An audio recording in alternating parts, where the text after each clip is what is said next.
जय हिंद दोस्तों, computer topic wise series में आप सभी का स्वागत है।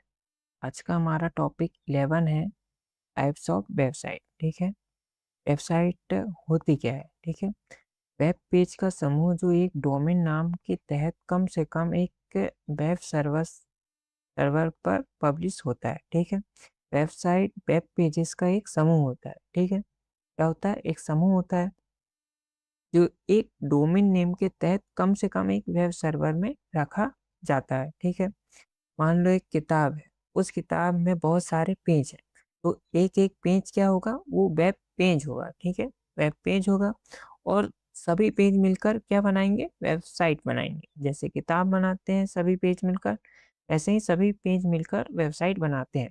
जैसे यूट्यूब में home page, short page, channel page आदि बहुत सारे वेब पेजेस होते हैं। ये सब मिलकर एक वेबसाइट बनाते हैं। ठीक है, वेबसाइट के जो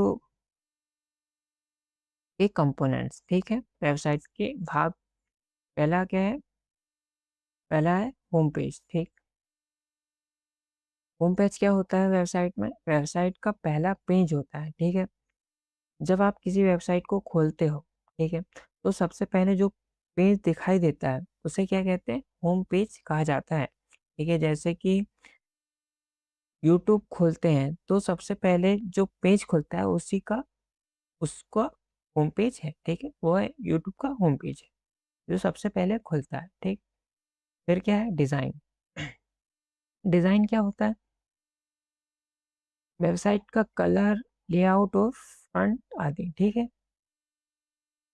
मतलब वेबसाइट कैसी दिखेगी, इसका रंग कैसा होगा, बटन कहाँ होंगे, यह सब डिज़ाइन तय करता है। ठीक है, जैसे यूट्यूब का डिज़ाइन अलग होता है और अमेज़न का अलग होता है। ठीक है, अब क्या आता है? कंटेंट। तीसरा कंटेंट। कंटेंट क्या होता है? Content text, image, video, table आदि जानकारी होती है। ठीक है, वेबसाइट पर जो भी चीज़ हमें दिखाई देती है वह क्या है? कंटेंट। ठीक, यूट्यूब पर वीडियोस, न्यूज़, वेबसाइट पर आर्टिकल्स और अमेज़न पर प्रोडक्ट इमेज, ये क्या है? यह उस वेबसाइट के कंटेंट्स है। ठीक है, याद रखो। फिर क्या आता है फोर्थ में? Web host. यह क्या होता है? वेब होस्ट वेबसाइट को ऑनलाइन रखने की सर्विस वेब होस्ट कहलाती है। ठीक है, यह वेबसाइट को ऑनलाइन रखता है। वेबसाइट को इंटरनेट पर रखने के लिए एक जगह चाहिए होती है, उसी जगह को वेब होस्ट कहते हैं। ठीक है, वेब होस्ट कहते हैं। जैसे मोबाइल में फ़ोटो रखने के लिए स्टोरेज चाहिए होता है, वैसे ही वेबसाइट रखने के लिए वेब होस्ट चाहिए होता। फिर है एड्रेस। 5 में एड्रेस, वेबसाइट की यूनिक के लोकेशन यूआरएल। ठीक है, किसी वेबसाइट तक पहुंचने के लिए उसका एड्रेस से चाहिए होता है। ठीक है, जैसे गूगल के लिए google.com, यूट्यूब के लिए youtube.com, ये क्या है? वेबसाइट के एड्रेसेस है। ठीक है, फिर आता है नेविगेशन स्ट्रक्चर। ठीक, पेजों को जोड़ने और घूमने का तरीका। ठीक है, नेविगेशन स्ट्रक्चर। ठीक है, यह वेबसाइट के अलग अलग पेजेस को जोड़ने और एक पेज में से दूसरे पेज पर जाने में मदद करता है। ठीक है, जैसे आप किसी वेबसाइट में मेन्यू पर क्लिक करके दूसरे पेज पर जाते हैं। ठीक है, तो यह नेविगेशन स्ट्रक्चर की वजह से होता है। ठीक है, अगला है टाइप्स ऑफ वेबसाइट। ठीक, टाइप ऑफ वेबसाइट। ठीक है, हम रोज अलग-अलग वेबसाइट इस्तेमाल करते हैं, लेकिन सभी वेबसाइट एक जैसी नहीं होती। कुछ वेबसाइट का कंटेंट हमेशा एक जैसा रहता है, जबकि कुछ वेबसाइट का कंटेंट समय और यूज़र के हिसाब से बदलता रहता है। ठीक है? ठीक है? तो वेबसाइट से 2 प्रकार की होती है। पहला है स्टैटिक वेबसाइट और दूसरा होता है डायनामिक वेबसाइट। ठीक है? 2 प्रकार की होती है। स्टैटिक वेबसाइट क्या होती है? ये पेज सर्वर से जैसे हैं वैसे ही क्लाइंट को मिलते हैं। ठीक है, स्टैटिक वेबसाइट में जो पेज सर्वर पर रखा जाता है वही पेज बिना किसी बदलाव के क्लाइंट को भेज दिया जाता है। ठीक है, जैसे कि आपको एक पीडीएफ फाइल भेज दी, जब अब जो पीडीएफ मेरे पास है, वही आपके पास भी जाएगी, ठीक है? उसमें कुछ नहीं बदलेगा। ठीक इसी प्रकार स्टैटिक वेबसाइट काम करती है, ठीक है? समझ गए? इन्हें बनाने के लिए एचटीएमएल, सीएसएस और जावास्क्रिप्ट का इस्तेमाल होता है स्टैटिक वेबसाइट बनाने के लिए, याद रखना, ठीक है? एचटीएमएल से स्ट्रक्चर बनता है, ठीक है? स्ट्रक्चर सीएसएस से डिज़ाइन बनता है और जावास्क्रिप्ट से छोटे-मोटे इफ़ेक्ट्स जोड़े जाते हैं, ठीक है? याद रखना। सर्वर साइड स्क्रिप्टिंग की ज़रूरत नहीं होती है, ठीक है? मतलब सर्वर पर कोई प्रोसेसिंग नहीं होती, जो पेज पहले से बना हुआ है, वही यूज़र को मिल जाता है, ठीक? फिर सोर्स कोड फाइल में पहले से तैयार होता है, ठीक है? इसमें क्या होता है, सोर्स कोड फाइल में पहले से तैयार होता है। वेबसाइट का पूरा कोड पहले से लिखा हुआ रहता है। जब यूज़र वेबसाइट खोलता है, तो वही तैयार पेज दिखाई देता है, ठीक? ठीक है, स्टैटिक वेबसाइट समझ में आ गई। अब आता है डायनामिक वेबसाइट। ये पेज रन टाइम पर जब सर्वर प्रोसेस करता है, तब क्लाइंट को भेजे जाते हैं, ठीक है? मतलब जब यूज़र रिक्वेस्ट भेजता है, तब सर्वर प्रोसेसिंग करता है और फिर क्लाइंट को पेज देता है, ठीक है? जैसे कि आप यूट्यूब खोलते हैं, मेरे यूट्यूब होम पेज पर अलग वीडियोस आती है और आपके होम पेज पर अलग वीडियोस आती हैं। ऐसा इसलिए होता है क्योंकि वेबसाइट सर्वर पर प्रोसेसिंग करके पेज बनाती है। यह क्या है, एक डायनेमिक वेबसाइट है, याद रखना, ठीक है? सर्वर पहले सर्वर इन्हें प्रोसेस करता है और फिर क्लाइंट को भेजता है, ठीक है? मतलब हर यूज़र को उसकी ज़रूरत के हिसाब से अलग-अलग डाटा मिल सकता है, ठीक है? इसमें जो लैंग्वेज यूज़ होती है, सर्वर साइड लैंग्वेज का इस्तेमाल होता है, जैसे PHP, node dot JS, ASP dot net जैसी सर्वर साइड स्क्रिप्टिंग भाषाओं की मदद ली जाती है, ठीक है? सर्वर इनकी मदद से सर्वर प्रोसेसिंग करता है। मतलब वेबसाइट को बनाने और चलाने के लिए इन लैंग्वेज का यूज़ होता है, ठीक है? फिर है रन टाइम, सर्वर चलते समय में प्रोसेस होते हैं, ठीक है? मतलब वेबसाइट चलने के समय ही डेटा तैयार होता है, ठीक है? इसके एग्ज़ाम्पल क्या है डायनामिक वेबसाइट के? जैसे फ़ेसबुक हो गया, इंस्टाग्राम, यूट्यूब या अमेज़न। ये सभी डायनामिक वेबसाइट के उदाहरण हैं, ठीक है? स्टैटिक वेबसाइट पेज पहले से बना होता है, सीधे क्लाइंट को भेज देता है। डायनामिक वेबसाइट सर्वर पहले प्रोसेसिंग करता है, फिर पेज क्लाइंट को भेजता है, ठीक है? इसमें कौन सी लैंग्वेज, एचटीएमएल, सीएसएस, जावास्क्रिप्ट। इसमें पीएचपी, नोड डॉट जेएस और एएसपी डॉट नेट, ठीक है? कंटेंट कम बदलता है इसमें कंटेंट, और इसमें कंटेंट यूजर और समय के अनुसार बदल सकता है, ठीक है? यह था क्या, टाइप्स ऑफ वेबसाइट, दो प्रकार के होते हैं, याद रख। वेब ब्राउज़र क्या है? वेब ब्राउज़र एक सॉफ्टवेयर एप्लीकेशन है जो क्लाइंट के लिए टेक्स्ट, इमेज और वीडियो वाले वेब पेज को दिखाता है और उनके साथ इंटरैक्ट करने देता है, ठीक है? ठीक है, वेब ब्राउज़र क्या है? अगर इंटरनेट एक बहुत बड़ी लाइब्रेरी है, तो वेब ब्राउज़र क्या है? उसका लाइब्रेरी का दरवाज़ा है, ठीक है? वेब ब्राउज़र के बिना हम वेबसाइट नहीं खोल सकते हैं, ठीक? पहला वेब ब्राउज़र क्या था? नेक्सस था, ठीक है? और सबसे लोकप्रिय कौन-सा था? मोज़ेक था, जो कि 1993 में पहला लोकप्रिय ब्राउज़र था, ठीक है? यानी वेब ब्राउज़र की शुरुआत नेक्सस से हुई थी, ठीक है? और पहला लोकप्रिय ब्राउज़र मोज़ेक था। इस ब्राउज़र के बाद इंटरनेट का उपयोग तेज़ी से बढ़ने लगा, मोज़ेक के बाद, ठीक है? और आज के प्रमुख वेब ब्राउज़र क्या-क्या हैं? Netscape Navigator, Internet Explorer, Linux से Mozilla Firefox, Google Chrome, Edge, Safari, Opera, यह बहुत सारे वेब ब्राउज़र है, ठीक है? ठीक है, ब्राउज़र समझ में आ गया। अब सर्च इंजन, यह क्या होता है? ये सर्च करके हमारे सवालों के जवाब ढूँढते हैं, ठीक है? सर्च इंजन एक ऐसी वेबसाइट या सर्विस है, ठीक है? जो सर्च करके हमारे सवालों के जवाब ढूँढती है। जब हम कोई क्वेश्चन लिखते हैं तो सर्च इंजन इंटरनेट पर जानकारी खोजकर हमें दिखाता है, ठीक है? वह क्या है? Search engine. जैसे गूगल, याहू और बिंग, ठीक है? यह क्या है? सर्च इंजन है, ठीक? वेब ब्राउज़र क्या है?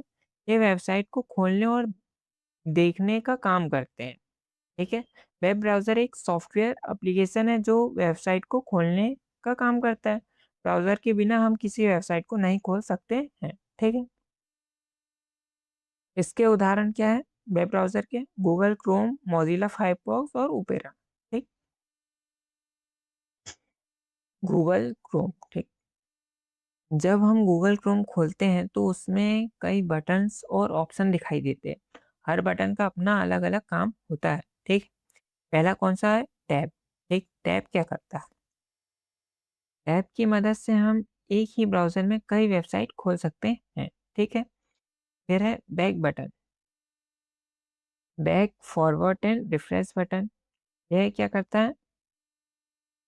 बैक बटन पहले वाले पेज पर वापस जाने के लिए, बैक बटन फॉरवर्ड बटन का यूज़ करते हैं जिस पेज से वापस आए थे उस पर दोबारा जाने के लिए, और रिफ्रेश बटन वर्तमान पेज को फिर से लोड करने के लिए यूज़ किया जाता है, ठीक है?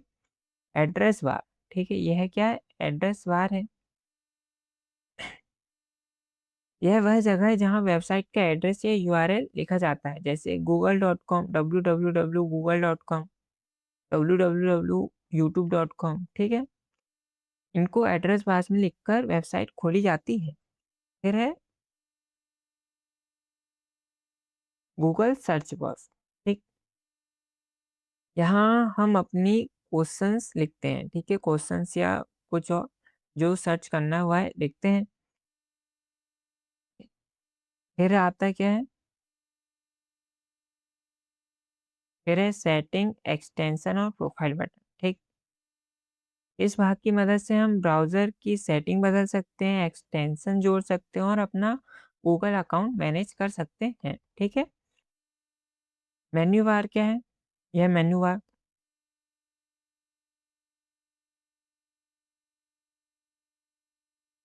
ये जो 3 डॉट दिखाई दे रही उसे क्या कहते हैं? मेन्यू बार कहते हैं, ठीक? इसमें ब्राउज़र के बहुत सारे ऑप्शन होते हैं जैसे हिस्ट्री, डाउनलोड, बुकमार्क, सेटिंग और प्रिंट, ठीक है? यह होते हैं। फिर आता है क्रोम ब्राउज़र के शॉर्टकट कीज़, ठीक? होम पेज खोलने के लिए किसका यूज़ किया जाता है? अल्ट और होम का यूज़ किया जाता है। फुल स्क्रीन मोड में करंट वेबसाइट दिखाए देने के लिए F11 का, ठीक है? इससे वर्तमान की जो वेबसाइट है वो फुल स्क्रीन में दिखाई देती है। फिर क्या है? पेज लोड होते समय रोकें या डाउनलोड रोकें, ठीक है? एस्केप का यूज़ करते हैं, ठीक? अगर कोई वेबसाइट खुल रही है और आप उसे रोकना चाहते हैं तो एस्केप दबा सकते हैं, ठीक है? एस्केप। फिर है ज़ूम इन, ज़ूम आउट की शॉर्टकट की है कंट्रोल प्लस और कंट्रोल माइनस से ज़ूम इन होता है, ज़ूम आउट होता है और ज़ूम इन किससे होता है? प्लस से, ठीक? फिर है करंट टैब को नई विंडो में खोलने के लिए कंट्रोल 1, 2, 3, 4 का आता है, ठीक है? इससे हम सीधे इस उसी टैब पर जा सकते हैं। अगर 5 टैब खुले हैं और आपको दूसरे टैब पर जाना है, तो कंट्रोल 2 दबाते हैं, ठीक है? आखिरी टैब पर जाने के लिए कंट्रोल 9 का यूज़ किया जाता है, ठीक ठीक है? कंट्रोल 9 का यूज़ किया जाता है आखिरी टैब पर, और इनकॉग्निटो विंडो खोलने के लिए कंट्रोल शिफ्ट प्लस डिलीट का यूज़ किया जाता है, ठीक? इसका उपयोग प्राइवेट ब्राउज़िंग में किया जाता है, ठीक? अगला है पेज पर मौजूद सब कुछ सिलेक्ट करने के लिए कंट्रोल 1 का यूज़ किया जाता है, सारा कंटेंट सिलेक्ट करने के लिए। करंट पेज पर बुकमार्क, ठीक है। बुकमार्क के लिए कंट्रोल डी का यूज़ किया जाता है। इससे वर्तमान वेबसाइट को सेव हो जाती है, ठीक है, बुकमार्क हो जाती है। अगर आप किसी इम्पोर्टेंट स्टडी वेबसाइट को बाद में खोलना चाहते हैं, तो उसे बुकमार्क कर सकते हैं, ठीक। फिर है सभी पेज को बुकमार्क करने के लिए कंट्रोल शिफ्ट प्लस डी दबाते हैं, ठीक है। अगर कोई टैब खुली है, तो उन्हें एक साथ बुकमार्क किया जा सकता है, ठीक। मान लो आपने एसएससी की 5 वेबसाइट खोली, ठीक है। तो एक बार में सभी को बुकमार्क कर सकते हैं कंट्रोल शिफ्ट प्लस डी के यूज से, ठीक है। अब आती है ब्राउजर की शॉर्टकट कीज और शॉर्टकट कीज। फाइंड बार खोलकर सर्च कर सकते हैं F6 या कंट्रोल F से, ठीक है। इसका उपयोग किसी पेज पर कोई वर्ड ढूंढने के लिए किया जाता है। अगर किसी बड़े आर्टिकल में कंप्यूटर शब्द ढूंढना हो, ठीक है, तो कंट्रोल F दबाकर सर्च करके कंप्यूटर लिख के सर्च किया जा सकता है, ठीक है। नए टैब में ब्राउज़र हिस्ट्री खोलने के लिए कंट्रोल एच का यूज़ किया जाता है, ठीक। अगर आपने कल कोई वेबसाइट खोली थी और उसका नाम भूल गए, तो हिस्ट्री में जाकर देख सकते हैं, ठीक। फिर डाउनलोड से विंडो दिखा दिखाई देता है कंट्रोल जे से, ठीक। इससे डाउनलोड की गई फाइल्स की लिस्ट खुल जाती है। फिर है नए ब्राउज़र विंडो खोलने के लिए कंट्रोल एन का यूज़ किया जाता है, ठीक। एक विंडो न्यू विंडो खोलने के लिए कंट्रोल एन, नई इनकॉग्निटो विंडो खोलने के लिए कंट्रोल शिफ्ट प्लस एन का यूज़ किया जाता है, ठीक है। अगला है करंट पेज या फ्रेम प्रिंट करने के लिए कंट्रोल पी का यूज़ किया जाता है। अगर किसी नोट का प्रिंट निकालना है, तो कंट्रोल पी दबाते हैं, ठीक। करंट पेज और फ्रेम रिफ्रेश करने के लिए F5 का या फिर कंट्रोल आर का यूज़ किया जाता है, ठीक है। अगर वेबसाइट सही से नहीं खोल रही, तो रिफ्रेश करते हैं, ठीक। हार्ड हार्ड रिफ्रेश के लिए किस शॉर्टकट का यूज़ किया जाता है, ठीक है। एग्जाम में रिफ्रेश का तो पूछा जाता है, हार्ड रिफ्रेश का बहुत बार पूछा जाता है, ठीक है। हार्ड रिफ्रेश का, ठीक, याद रखना। कंट्रोल प्लस F5 का यूज़ किया जाता है हार्ड रिफ्रेश के लिए। इससे ब्राउज़र पुराने कैश को छोड़कर पेज को दोबारा रीलोड करता है।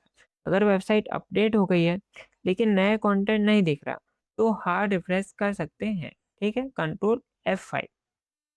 फिर है सेव एज विंडो खोलने करंट पेज से सेव करने के लिए कंट्रोल एस का यूज़ किया जाता है, ठीक है। HTML फॉर्मेट में होता है ये। अगर कोई नोट्स बाद में पढ़ने के लिए कंप्यूटर में सेव करना है, तो कंट्रोल एस दबाते हैं, ठीक। फिर नई टैब खोलने के लिए कंट्रोल टी का यूज़ किया जाता है। और आखिरी बंद की गई टैब फिर से खोलने के लिए कंट्रोल शिफ्ट प्लस टी का यूज़ किया जाता है, ठीक। यह क्या, अगर गलती से कोई टैब बंद हो गया, ठीक, तो उसे वापस खोला जा सकता है, ठीक है। गलती से यूट्यूब की टैब बंद हो गई, तो कंट्रोल शिफ्ट प्लस टी दबाकर वापस लाया जा सकता है, ठीक। करंट टैब बंद करने के लिए कंट्रोल प्लस डब्ल्यू का यूज़ किया जाता है। सिलेक्ट की गई विंडोज़ बंद करने के लिए कंट्रोल शिफ्ट प्लस डब्ल्यू का, और मौजूदा टैब से दाएं की तरफ जाने के लिए कंट्रोल टैब, मौजूदा टैब से बाएं की तरफ जाने के लिए कंट्रोल शिफ्ट प्लस टैब या कंट्रोल पेज अप, और टास्क मैनेजर खोलने के लिए शिफ्ट प्लस एस्केप। यह ब्राउज़र का टास्क मैनेजर, ठीक है। ब्राउज़र का टास्क मैनेजर खोलने के लिए शिफ्ट प्लस एस्केप का यूज़ करते हैं, ठीक। ब्राउज़र के एरर मैसेज, ठीक है। जब हम इंटरनेट पर कोई वेबसाइट खोलते हैं, तो कभी-कभी वेबसाइट सही से नहीं खुलती और स्क्रीन पर कुछ एरर कोड्स दिखाई देते हैं, जैसे 400, 401, 403, ऐसे कुछ एरर कोड्स दिखाई देते हैं, ठीक है। यह क्या होते हैं, देखते हैं। पहला कौन सा कोड है, 52, ठीक है, रन टाइम एरर, ठीक। इसका मतलब है कि प्रोग्राम चलने के समय कोई समस्या आ गई है, ठीक है। बैट फाइल रिक्वेस्ट, ठीक। वेबसाइट खुल नहीं रही, लेकिन बीच में अचानक एरर आ गया, इसका मतलब ये है, ठीक। फिर है फिर है 400 बैड फाइल रिक्वेस्ट। इसका मतलब ब्राउज़र ने सर्वर को गलत रिक्वेस्ट भेज दी, ठीक है? गलत यूआरएल लिखने पर यह एरर आ सकता है, ठीक? फिर कौन-सा एरर है? 401 अनऑथराइज्ड, ठीक? इसका मतलब है कि आपके पास उस पेज को देखने की परमिशन नहीं है, ठीक है? इस एरर में। किसी वेबसाइट का प्राइवेट पेज लॉगिन किए बिना खोलने की कोशिश करने पर यह एरर आता है। फिर है 403, ठीक है? Forbidden forbidden access denied, ठीक है? इसका मतलब है कि सर्वर ने आपको उस पेज को देखने से मना कर दिया। किसी रिस्ट्रिक्टेड फ़ोल्डर को खोलने की कोशिश करने पर यह एरर आता है। फिर है 404 फाइल नॉट फाउंड, ठीक है?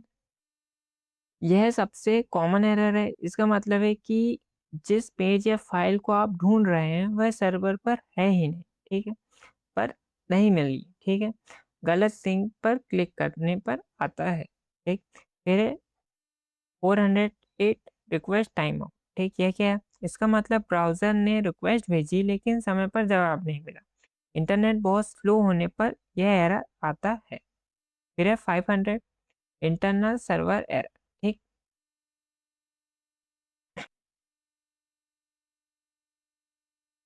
इसका मतलब है सर्वर के अंदर कोई समस्या हो गई है, वेबसाइट का प्रोग्राम सही से काम नहीं कर रहा, ठीक है? फिर है 501 नॉट इम्प्लीमेंटेड, ठीक? इसका मतलब सर्वर उस रिक्वेस्ट को पूरा करने की सुविधा नहीं देता। फिर है 502 सर्विस टेम्परली ओवरलोडेड। इसका मतलब है सर्वर पर बहुत ज़्यादा लोड है, ठीक?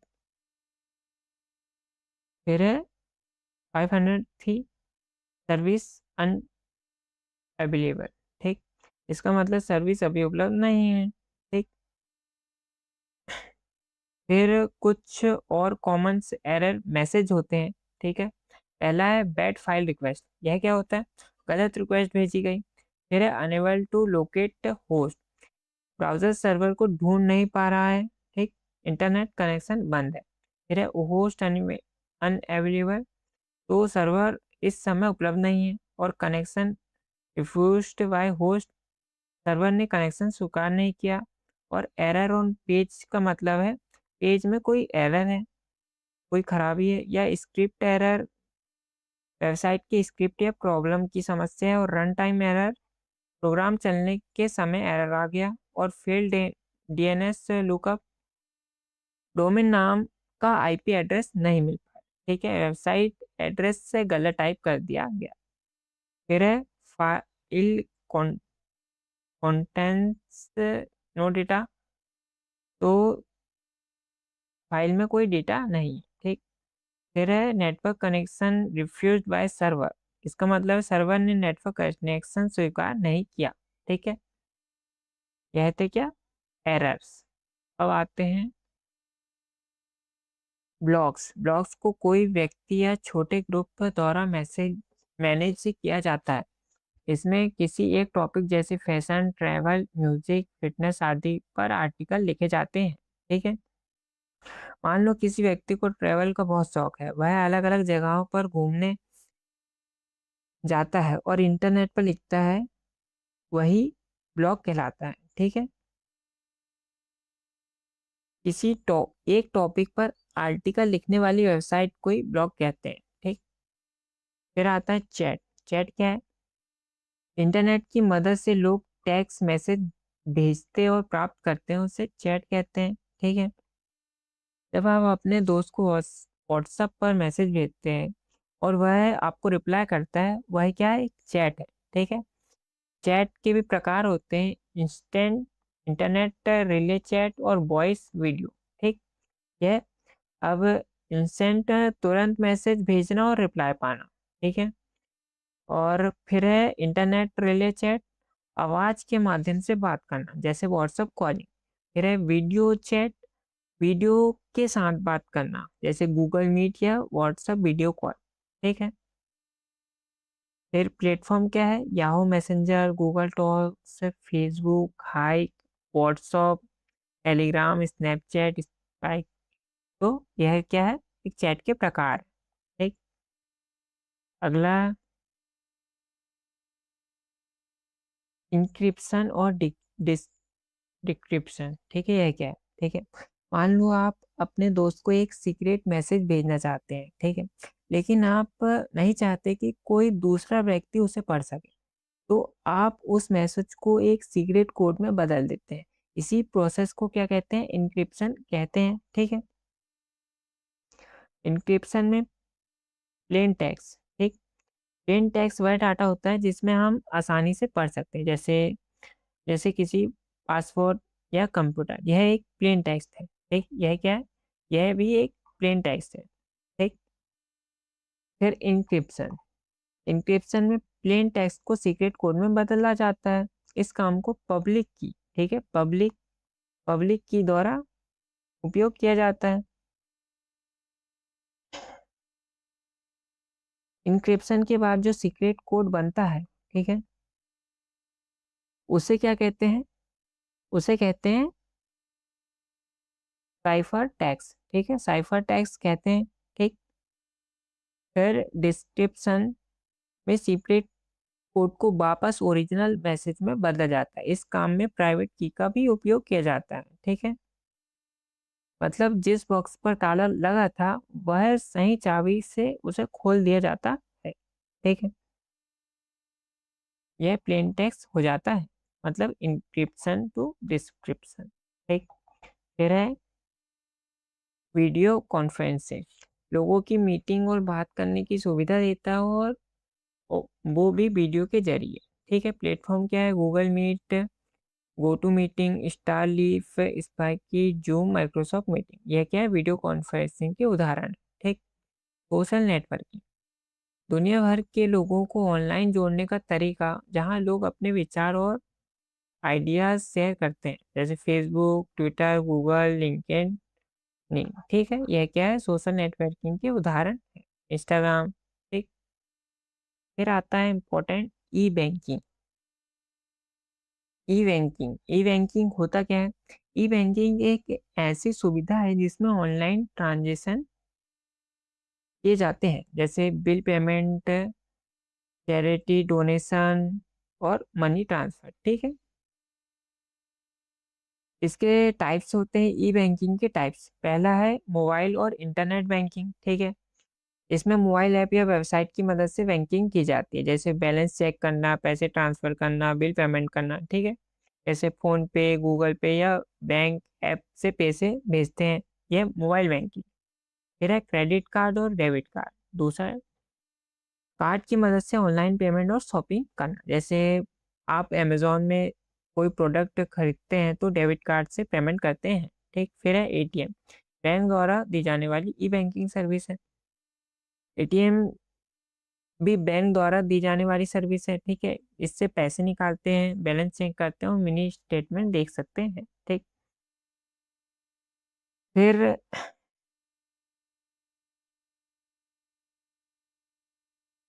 ई बैंकिंग के भी दो प्रकार होते हैं, टाइप होते हैं। एक होता है ईडीआई। ठीक है, ईडीआई में, ईडीआई का फुल फॉर्म क्या होता है, इलेक्ट्रॉनिक डेटा इंटरचेंज। ठीक, यह केवल बिजनेस तक सीमित है। ठीक, यह बिजनेस तक सीमित है। ठीक, इसमें डेटा का आदान प्रदान इलेक्ट्रॉनिक तरीके से किया जाता है। ठीक है, इसमें बिना कागज के काम होता है, पेपरलेस होता है। ठीक है, पेपरलेस ट्रांजेक्शन होता है बिना कागज के। और सेमलेस ट्रांजेक्शन मतलब लगातार और आसानी से डेटा आदान प्रदान किया जाता है। ठीक है, अगला है ईएफटी, इलेक्ट्रॉनिक फंड ट्रांसफर, एक अकाउंट से दूसरे अकाउंट में पैसा ट्रांसफर करता है। ठीक, जब आप मोबाइल बैंकिंग, यूपीआई या इंटरनेट बैंकिंग से पैसे भेजते हैं तो वह क्या है, ईएफटी है, इलेक्ट्रॉनिक फंड ट्रांसफर। ठीक है, आपने अपने दोस्त को 500 गूगल पे से भेजे, सीधा पैस पैसा आपके अकाउंट से उसके अकाउंट में चला गया, यह क्या है? इलेक्ट्रॉनिक फंड ट्रांसफर है। ठीक। मोड्स, जब हम एक अकाउंट से दूसरे अकाउंट में पैसे भेजते हैं तो उसके लिए 3 प्रमुख तरीके होते हैं। पहला है एनईएफटी। ठीक है। एनईएफटी का फुल फॉर्म क्या होता है? National electronic fund transfer. इसमें पैसे बैच प्रोसेस में ट्रांसफर होते हैं। ठीक है। मतलब बैंक दिन में कई बार ट्रांजेक्शन को प्रोसेस करता है। फिर आईएमपीएस, इमीडिएट पेमेंट सर्विस। ठीक है। ये क्या है?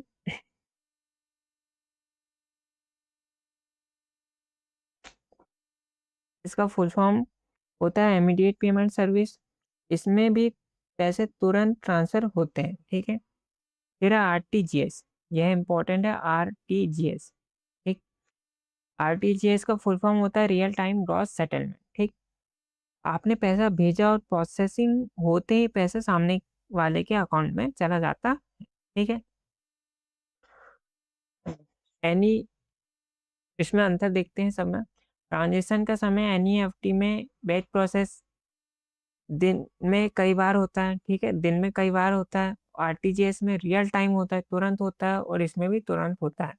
न्यूनतम राशि, कोई न्यूनतम सीमा नहीं है एनईएफटी में, याद रखना। आरटीजीएस में कम से कम 2 लाख तो होना चाहिए। ठीक है।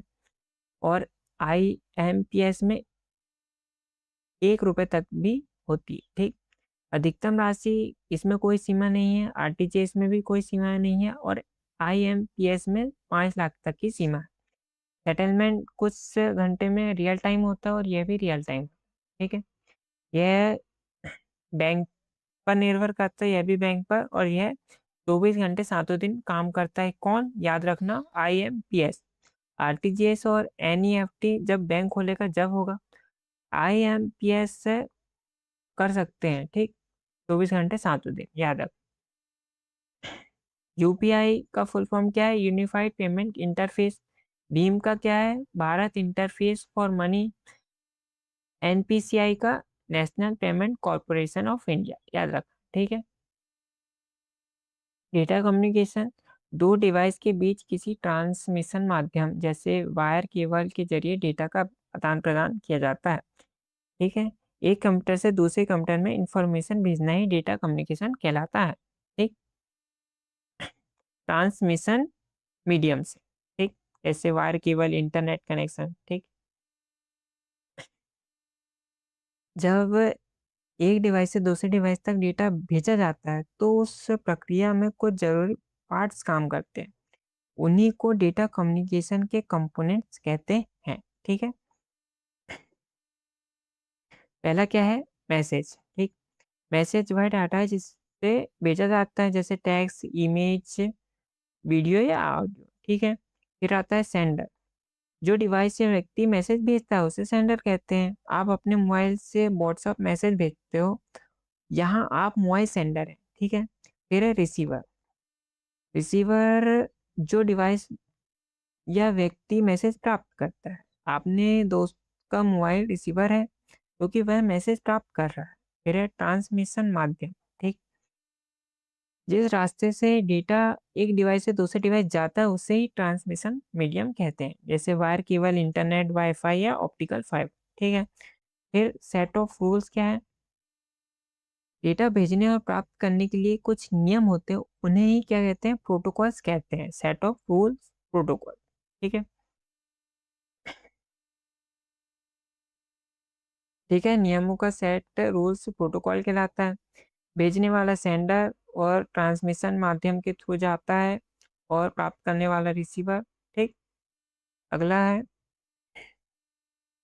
Communication modes. ठीक है। जब दो डिवाइस के बीच डेटा भेजा और प्राप्त किया जाता है तो डेटा किस दिशा में जाएगा, उसके आधार पर कम्युनिकेशन के 3 प्रकार होते हैं। पहला क्या है? सिंप्लेक्स, हाफ डुप्लेक्स और फुल डुप्लेक्स। ठीक है। पहला क्या है? Simplex mode. ठीक है। इससे एग्जाम में बहुत बार क्वेश्चन बनते हैं, इंपॉर्टेंट है, ध्यान से। ठीक है। Simplex mode. ठीक। इस मोड में डेटा केवल एक दिशा में चलता है। ठीक है, सिंप्लेक्स मोड। केवल एक दिशा में चलता है, जैसे केबल टीवी, ठीक है। मतलब एक डिवाइस सिर्फ भेज सकती है और दूसरी से प्राप्त कर सकती है, ठीक है। एक दिशा से आता है और दूसरा रिसीव करता है, ठीक है। जैसे टेलीविजन की टीवी, जैसे कीबोर्ड केवल डेटा भेजता है, वापस डेटा प्राप्त नहीं करता है, ठीक है, याद रखना। फिर क्या है हाफ डुप्लेक्स, यह क्या है? इस मोड में डेटा दोनों दिशाओं में चलता है, लेकिन एक समय पर केवल एक दिशा में आता है, ठीक है। दोनों एक साथ डेटा नहीं भेज सकते हैं। जब ए जाएगा तो बी नहीं जा पाएगा, और जब बी जाएगा तो ए नहीं जा पाएगा, ठीक है। दो लोग वॉकी टॉकी पर बात कर रहे हैं, पहले व्यक्ति बोलेगा फिर दूसरा, ठीक है। दोनों एक साथ नहीं बोल सकते, ठीक है। फिर है फुल डुप्लेक्स, यह क्या है? इस मोड में डेटा दोनों दिशाओं में एक साथ चलता है, जैसे टेलीफोन या कॉल, ठीक। दोनों डिवाइस एक ही समय पर डेटा भेज और प्राप्त भी कर सकते हैं, ठीक है। जैसे आप टेलीफोन पर अपने दोस्त से बात कर रहे हैं, आप भी बोल सकते हो और सामने वाला भी उसी समय बोल सकता है। यह क्या किसका उदाहरण है? फुल डुप्लेक्स मोड का एक उदाहरण है, ठीक है। समझ आ गया? कितने मोड्स होते हैं? Simplex, half duplex, full duplex, ठीक है। सिंप्लेक्स में एक ही दिशा में जाता है, हाफ डुप्लेक्स में दोनों दिशा में जाते हैं मगर एक टाइम पे एक ही बात कर सकता है, फुल डुप्लेक्स में दोनों दिशा और दोनों बात कर सकते हैं, ठीक है। अपलोडिंग और डाउनलोडिंग क्या होता है, ठीक है। जब हम अपने सिस्टम से सर्वर पर डेटा भेजते हैं तो उसे क्या कहते हैं? अपलोडिंग कहते हैं, ठीक है। जैसे आप अपने मोबाइल से इंस्टाग्राम पर फोटो डालते हैं, फोटो अपने मोबाइल से इंस्टाग्राम के सर्वर पर जा रही है, ठीक है। तो उसे क्या कहते हैं? अपलोडिंग कहते हैं, ठीक है। जब आपने सिस्टम से सर्वर पर डाला तो उसे अपलोडिंग कहेंगे, ठीक। जैसे यूट्यूब पर वीडियो डालना, व्हाट्सएप स्टेटस, फोटो डालना, गूगल ड्राइव फाइल सेव करना, यह क्या है? अपलोडिंग, ठीक है। डाउनलोडिंग क्या है? डाउनलोडिंग सर्वर से सिस्टम पर डेटा प्राप्त करना होता है। जब हम सर्वर से अपने सिस्टम पर डेटा प्राप्त करते हैं तो उसे क्या कहते हैं? डाउनलोडिंग कहते हैं, ठीक है। जब आप गूगल ड्राइव से पीडीएफ अपने मोबाइल में सेव करते हैं तो पीडीएफ सर्वर से आपके मोबाइल में आ रही है तो उसे क्या कहेंगे? डाउनलोडिंग कहेंगे, ठीक है। अपलोडिंग डाउनलोडिंग समझ में आ गया। अपलोडिंग सिस्टम से सर्वर पर डेटा भेजना और सर्वर से सिस्टम पर डेटा आना डाउनलोडिंग कहलाता है, याद रखना, ठीक है। यह था हमारा आज का टॉपिक। अब एमसीक्यूज देखते हैं इसके। पहला क्वेश्चन है, दुनिया का पहला पॉपुलर वेब ब्राउज़र कौन-सा था? ठीक है, राइट आंसर क्या होगा? जो दुनिया का पहला वेब ब्राउज़र था पॉपुलर, वो क्या था? नेक्सस था, ठीक है। और 1993 में मोज़ेक भी आया था, ठीक है, ये भी बहुत पॉपुलर हुआ था, ठीक। अगला प्रश्न है, वेब ब्राउज़र में हिस्ट्री चेक करने के लिए किस शॉर्टकट की का यूज़ किया जाता है? ठीक है, कंट्रोल जे, एन, एच या टी? राइट आंसर क्या होगा? कंट्रोल एच का यूज किया जाता है, ठीक। ये राइट आंसर होगा। कंट्रोल एच से दबाने से पुरानी देखी गई वेबसाइट की लिस्ट खुल जाती है, ठीक है। अगर कंट्रोल जे दबाएंगे तो डाउनलोड विंडो खुल जाएगी, ठीक है, डाउनलोड फाइल्स दिखती हैं। अगला है, वॉकी टॉकी किस प्रकार के कम्युनिकेशन मोड का एक उदाहरण है? ठीक है, तो यह कौन से मोड का उदाहरण है? हाफ डुप्लेक्स मोड का एक उदाहरण है, ठीक है। हाफ डुप्लेक्स में डेटा दोनों तरफ जा सकता है लेकिन एक समय में पर सिर्फ एक ही डायरेक्शन में डेटा आता है, ठीक है। यानी जब एक बोल रहा होता है तो दूसरा सिर्फ सुन सकता है, दोनों एक साथ नहीं बोल सकते हैं, ठीक है, वॉकी टॉकी में। आरटीएस आरटीजीएस के जरिए पैसा ट्रांसफर करने के लिए कम से कम मिनिमम कितनी राशि होनी चाहिए? तो मिनिमम कितनी राशि होनी चाहिए? तो मिनिमम होनी चाहिए ऑप्शन डी 2 लाख तक की राशि होनी चाहिए, ठीक। रियल टाइम ग्रॉस सेटलमेंट, ठीक। इसमें रियल टाइम सेटलमेंट होता है, मतलब पैसा तुरंत सामने वाले के अकाउंट में पहुंचता है। ठीक। डायनेमिक वेबसाइट ठीक बनाने के लिए इसमें से किस लैंग्वेज का इस्तेमाल किया जाता है? HTML, PHP, CSS या C++? राइट आंसर है PHP। ठीक। डायनामिक वेबसाइट वो होती हैं जो हर यूजर के हिसाब से बदलती है, जैसे फेसबुक या अमेजोन। इसमें सर्वर साइड स्क्रिप्टिंग की जरूरत होती है। इसके लिए PHP, Node.js और ASP.NET जैसी भाषाओं की मदद ली जाती है। जब आप इंटरनेट पर कोई पेज खोलते हो और 404 एरर आता है तो इसका क्या मतलब होता है? तो राइट आंसर क्या होगा? File not found. ठीक है, ऑप्शन ए इसका करेक्ट। 404 एरर तब आता है जब आप जिस वेबसाइट या पेज को खोल रहे हैं वो सर्वर से डिलीट हो गया हो या उसका लिंक गलत हो। ठीक है। वहीं जो 500 एरर आए तो क्या होता है उसका मतलब? तो उसका मतलब होता है सर्वर एरर होता है, यानी वेबसाइट के सर्वर में कोई दिक्कत है। ठीक है। 500 एरर, 500। नॉर्मल टेक्स्ट को सीक्रेट कोड में बदलने की प्रोसेस को क्या कहा जाता है? ठीक है, क्या कहा जाता है? नॉर्मल टेक्स्ट को तो यह कहा जाता है एन्क्रिप्शन। ऑप्शन सी इसका करेक्ट आंसर होगा। एन्क्रिप्शन में प्लेन टेक्स्ट को पब्लिक की मदद से सीक्रेट कोड में बदला जाता है ताकि कोई इसे हैक करके पढ़ ना सके। ठीक है। वेब ब्राउज़र में खुले हुए सभी पेजों को एक साथ बुकमार्क करने का शॉर्टकट क्या है? Control D, alt home, control A या control shift D? Right answer हो क्या होगा? Control shift D. ठीक है। अगर सिर्फ करंट पेज का बुकमार्क करना हो तो केवल कंट्रोल डी दबाते हैं। ठीक है। लेकिन अगर जितने भी टैब खुले हैं उन सबको एक साथ बुकमार्क करना हो तो कंट्रोल शिफ्ट प्लस डी का इस्तेमाल किया जाता। ठीक है। केबल टीवी किस कम्युनिकेशन मोड का उदाहरण है? इसमें डेटा सिर्फ एक ही दिशा में चलता है। ठीक। इसमें एक ही दिशा में। तो राइट आंसर क्या होगा? Simplex mode. ठीक। सिंप्लेक्स मोड में डेटा केवल एक ही दिशा में जाता है, ए से बी की तरफ। ठीक। जैसे टीवी या रेडियो ब्रॉडकास्ट में आप सिर्फ प्रोग्राम देख या सुन सकते हैं, अपनी तरफ से उन्हें वापस डेटा नहीं भेज सकते। ठीक है। IMPS इमीडिएट पेमेंट सर्विस के जरिए एक बार में अधिकतम कितने रुपए ट्रांसफर किए जा सकते हैं? तो एक बार में 5 लाख ट्रांसफर किए जा सकते हैं अधिकतम। ठीक है।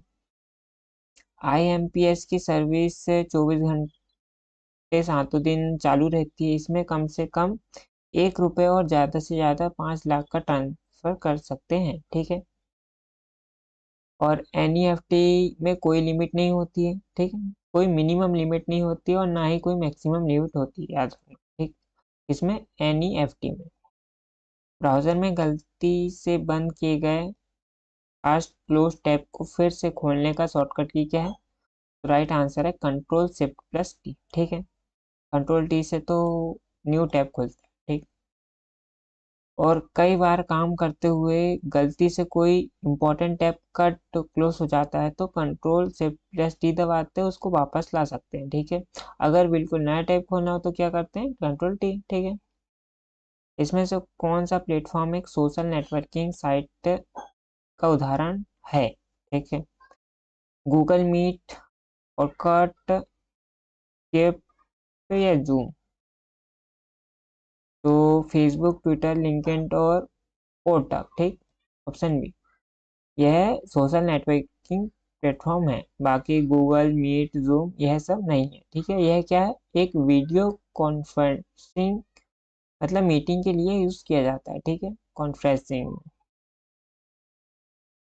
डेटा कम्युनिकेशन में नियमों के सेट को क्या कहा जाता है? नियमों के सेट को क्या कहा जाता है? तो क्या कहा जाता है? प्रोटोकॉल कहा जाता है। ठीक है। नियमों के सेट को प्रोटोकॉल वो रूल्स होते हैं जो तय करते हैं कि दो कंप्यूटर या डिवाइस आपस में बात कैसे करेंगे, ठीक है। डेटा कम्युनिकेशन में 5 मेन कंपोनेंट्स होते हैं: sender, receiver, message, transmission, medium जैसे वायर है, केबल, और क्या होता है, प्रोटोकॉल, ठीक है। ब्राउजर में 503 एरर मैसेज किस बात को दर्शाता है, ठीक है, किस बात को दर्शाता है, यह दर्शाता है सर्विस अनअवेलेबल, ठीक है, अनअवेलेबल। तो जिस वेबसाइट पर बहुत ज़्यादा ट्रैफिक आ जाए या सर्वर मेंटेनेंस पर हो तब यह एरर आता है, ठीक है।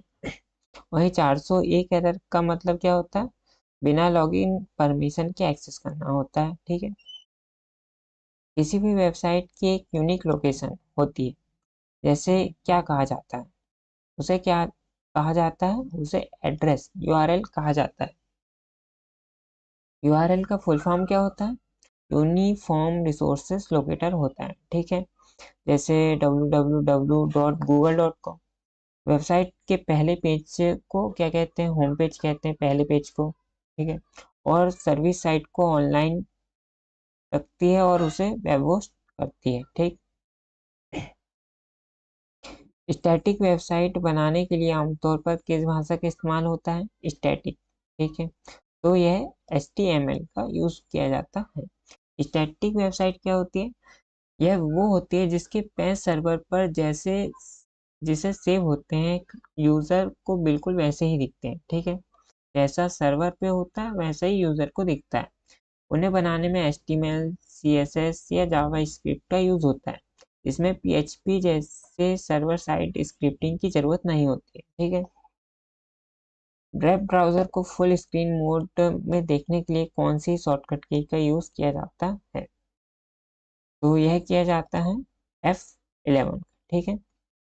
F11 दबाते ही ऊपर का सर्च बार और बाकी टैब छुप जाते हैं और वेबसाइट पूरी स्क्रीन पर आ जाती है, ठीक है। वापस नॉर्मल करने के लिए F11 या एस्केप की दबाते हैं या F5 भी दबा सकते हैं रिलोड करने के लिए, ठीक। इसमें से कौन सा एक सर्च इंजन का उदाहरण है, ठीक है, कौन सा सर्च इंजन है, तो ये याहू है, ठीक है। बाकी सब क्या है, यह एक वेब ब्राउजर है, सफारी, ओपेरा, मोजिला, ठीक है, वेबसाइट खोलने के काम आते हैं वेब ब्राउजर, ठीक। अगला प्रश्न है, टेलीफोन कॉल किस तरह के कम्युनिकेशन मोड का सबसे अच्छा उदाहरण है, टेलीफोन कॉल, तो ये फुल डुप्लेक्स, ठीक है। फुल डुप्लेक्स में डेटा दोनों डायरेक्शन में एक ही समय पर आ और जा सकता है, यानी फोन पर बात करते समय दोनों लोग एक साथ बोल भी सकते हैं और सुन भी सकते हैं, ठीक है, किसी को रोकने की जरूरत नहीं पड़ती है। जब कोई बिजनेस बिना कागज पेपरलेस के लगातार डेटा ट्रांसफर करता है तो उसे ई बैंकिंग की भाषा में क्या कहते हैं, उसे कहा जाता है इलेक्ट्रॉनिक डाटा इंटरचेंज, ठीक है। ये सिर्फ एक बिजनेस तक नहीं सीमित रहता है, इसमें कंपनियों के बीच सारा लेन देन डिजिटल फॉर्म में होता है, इससे पेपर वर्क बचता है, ठीक है। ब्राउजर में प्राइवेट ब्राउजिंग के लिए इनकॉग्निटो विंडो खोलने का शॉर्टकट की क्या है, तो इनकॉग्निटो का खोलने का शॉर्टकट की क्या है, Ctrl+Shift+N है, ठीक है। जब किसी वेबसाइट का पेज लोड हो रहा है तो उसे बीच में ही रोकना हो तो किस बटन का यूज करते हैं, उसे एस्केप बटन का यूज करते हैं। अगर कोई पेज बहुत धीरे लोड हो रहा है या कोई फालतू या डाउनलोड चालू हो गया तो कीबोर्ड पर एस्केप दबाकर उसे तुरंत रोका जा सकता है। वहीं Ctrl+W दबाने से खुला हुआ टैब सीधा बंद हो जाता है, ठीक है। NEFT national electronic fund transfer के तहत पैसे भेजने की न्यूनतम राशि कितनी होती है, NEFT में कोई न्यूनतम सीमा नहीं होती है, ठीक है, नो लिमिट। अगला प्रश्न है, इंटरनेट सफरिंग के दौरान अगर 403 एरर आता है तो इसका क्या अर्थ होता है, इसका अर्थ होता है फॉर बाइडन एक्सेस डिनाइड, ठीक है। अगला प्रश्न है, ब्राउजर का अपना टास्क मैनेजर खोलने के लिए कौन सी की इस्तेमाल की जाती है, ठीक है, टास्क मैनेजर ब्राउजर का। तो शिफ्ट प्लस एस्केप, ठीक है। अगर कोई एक टैब हैंग हो गया हो तो फोर्सफुली बंद करना हो तो शिफ्ट प्लस एस्केप दबाकर ब्राउजर का टास्क मैनेजर खोल सकते हैं। अगर आप F6 दबाएंगे तो ब्राउजर का फाइंड या सर्च बॉक्स खुल जाता है, ठीक है, F6। जब आप अपने कंप्यूटर में कोई फोटो या वीडियो इंटरनेट पर डालते हैं तो उस प्रोसेस को क्या कहते हैं, ठीक है, इसे कहते हैं अपलोडिंग कहा जाता है, ठीक है। अगला प्रश्न है यूपीआई का फुल फॉर्म क्या है? यूनिफाइड पेमेंट इंटरफेस, ठीक। अगला प्रश्न है वो वेबसाइट जिन पर किसी व्यक्ति या छोटे ग्रुप द्वारा फैशन, ट्रैवल या फिटनेस जैसे टॉपिक्स पर आर्टिकल्स लिखे जाते हैं उन्हें क्या कहते हैं? उन्हें कहते हैं ब्लॉग्स, ठीक है। अगला प्रश्न है किसी वेबसाइट को हार्ड रिफ्रेश करने के लिए कौन सा कीवर्ड शॉर्टकट यूज होता है? यह यूज होता है कंट्रोल प्लस F5, याद रखना। नॉर्मल शॉर्टकट के लिए F5 का यूज करते हैं, अब हार्ड रिफ्रेश करने के लिए कंट्रोल F5 का यूज करते हैं, याद रखना, ठीक है। अगला प्रश्न है लास्ट दिए गए ऑप्शन में से कौन सा एक वीडियो कॉन्फ्रेंसिंग प्लेटफॉर्म का उदाहरण है? तो कौन सा है? हाइक, तालीफ या बम्बू बॉडो? तो राइट आंसर है ऑप्शन सी, स्टारलीफ, ठीक है। स्टारलीफ गूगल मीट, जूम और गो टू मीटिंग जैसे ऐप्स का इस्तेमाल मीटिंग और वीडियो कॉल्स के लिए होता है, ठीक है। तो फ्रेंड्स ये था हमारा आज का टॉपिक और एमसीक्यूज। वीडियो पसंद आया हो तो वीडियो को लाइक, शेयर एंड सब्सक्राइब जरूर करें। मिलते हैं नेक्स्ट टॉपिक में। जय हिंद।